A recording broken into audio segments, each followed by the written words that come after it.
Okay, so it's Sunday morning, December 13th, 2020, software version 2020.48.10.1, and I just want to demonstrate full self-driving's capabilities on these residential streets, kind of the grid pattern. I found that it's very, very good at this type of driving. Stop signs, four-way stops, two-way stops, that type of thing. So I'll plot out some routes here, and we'll let it have at it. I just completed one that was quite complicated, lots of turns, lots of intersections, and did a very, very good job, both with parked cars and oncoming traffic, that type of thing. I find that this use case I would consider to be one of the more challenging and complicated. It actually does a very good job at. So this stop here, cross traffic does not stop. It's clear to the left and right, and we pull out, no problem, onto the road. It looks like we're going to have a right or a left turn coming up. So for the full self-driving beta software, the navigation map becomes very unuseful. It's very small, and the navigation up here blocks your route up here. So I'm hoping that's not a long-term solution, because the nav map becomes very unusable. Possible solution would be moving the directions over here somehow. Basically just taking this entire panel, moving it up to this quadrant of the visualization, and that would at least give you the map a little bit bigger to see what's further ahead of you. So I hope that's not the final solution, and I think it says something about the Model SX having the display in front of the driver, where you can kind of split the information up. Okay, four-way stop, we're clear, and a left turn. So yeah, these residential streets are very, very good. I am super impressed. I think full self-driving as a whole, I've had it less than 24 hours. I'm a new beta tester. It's extremely impressive in a lot of areas. Okay, we made it to our destination.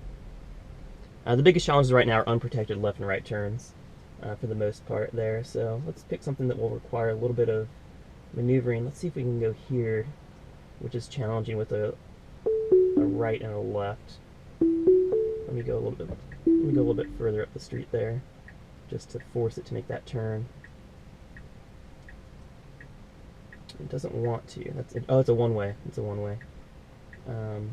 Okay, that's good enough. Let's see if it will do something with that. So right off the bat, this turn here is one where cross traffic does not stop. We have a pretty sharp angle there. It's clear. It's clear. So it's clear all directions. I verified that, and we're on the road here. So very good job.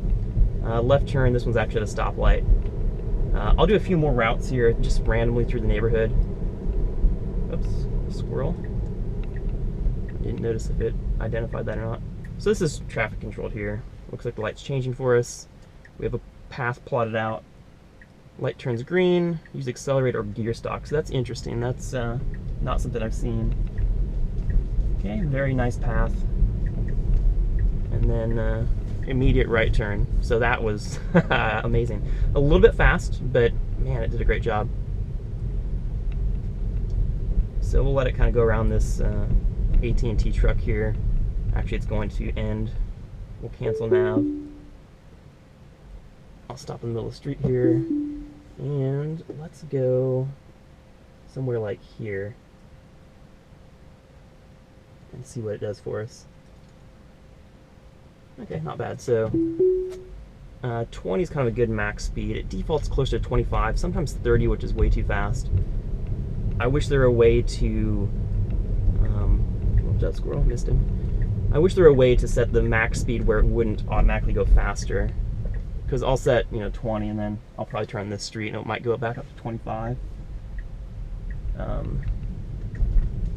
Sometimes it doesn't though, it's not super consistent. Okay, so left turn here, always stop. Yeah, so these streets are very impressive. So it didn't really stop there. And a critique is when it does nudge forward to look for cross traffic, it really needs to go like 1 mile per hour. Sometimes it just seems like it wants to go and then slam the brakes if it sees something. So it does need to nudge out at like 1 mile per hour, maybe a half a mile per hour. Just get out there very slowly, let the cameras, clear the path. Okay, so this one, cross traffic does not stop. I'm guarding the brake because I cannot clear super far. Okay, and that was good. Okay, then a right turn and a left turn up here. After we make it to this destination, I'll plug in one more kind of random coordinate and see how it does. But I am absolutely astonished by how well it does on this type of residential street.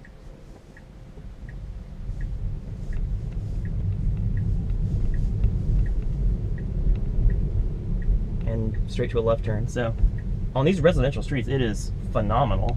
It really is. I mean, it's probably one of the most human-like behaviors is on a lot of squirrels today. It exhibits the most human-like driving characteristics on this type of street, like these residential streets.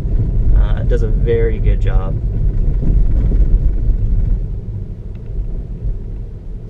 I mean, I've had no interventions here. I haven't used the accelerator at all. I think, except at that stoplight, for some reason it wanted me to confirm with the stock. So once again, very large berm on the right. Cross traffic did not stop, and that was good. A little bit of a choke point here between these cars. Excellent. And then we're kind of, getting on the correct side of the road here, and we're almost to our destination. So we'll let it make it all the way to 0 feet. I don't know if that kind of, records as a successful drive when it gets to 0. So nav on autopilot ending, and now complete. So one more. Let's see, something interesting. I don't know, something like up here. Let's see what that gives us. It's relatively simple, I guess. We'll let this one complete here in about 2 minutes, and then we'll find something else to do.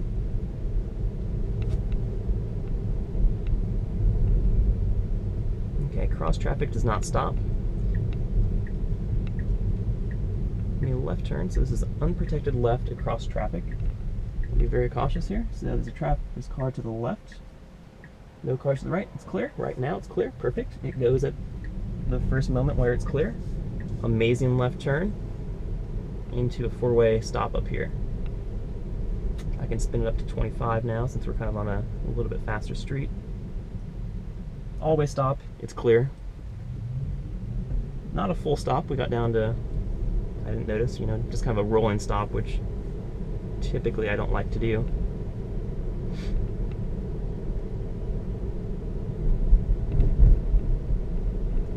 So I think the next thing I'm going to try to scope out is a cemetery.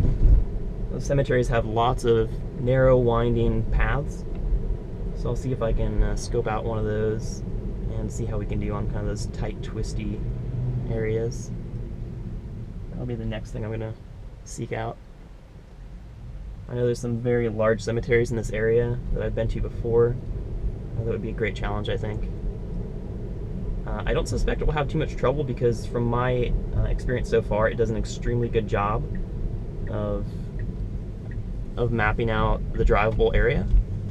So I don't expect a cemetery to be actually too much of a challenge as long as we keep the speed down, to 10 to 15 miles per hour.